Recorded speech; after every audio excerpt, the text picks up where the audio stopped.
त्रिकोणमिति का PVI question याद कर लिया तो 90%, कम से कम 50%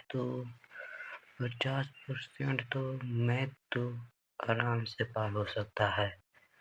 चलते हैं, बात भी न करना। साइन जीरो के मान होता है पहले जीरो से जरूर। साइन जीरो के मान जीरो। साइन 30 के मान होता है 1/2। साइन 45 के मान होता है 1/√2। साइन 60 के मान होता है √3/2। साइन 60 के मान साइन 90 के मान होता है 1। कोस जीरो का मान 0। साइन 30 के मान होता है √3/2। साइन 45 का मान होता है 1/√2। साइन 60 के मान होता है 1/2। साइन 90 के मान होता है 0। फिर टेन जीरो का मान होता है 0। टेन 30 का मान होता है √3 1/3। साइन 45 का मान होता है 1। टेन 60 के मान होता है 3। और टेन 90 के मान होता है तक 8। कोई हल नहीं है।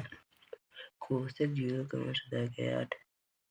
तो कोसेक 45 का मान होता है √2। कोस 60 का मान होता है 2/√3। अब कोसेक 90 का मान होता है 1। सेक 0 का मान होता है 1। और सेक 30 का मान होता है 2/√3। सेक होता है 45 का मान √2। सेक 60 का मान होता है 2। सेक 90 का मान होता है 8। कोट 0 का मान होता है 8। कोट 30 का मान होता है √3। कोट 45 का मान 1। कोट 60 का मान होता है 1/√3। और कोट 90 का मान होता है 0।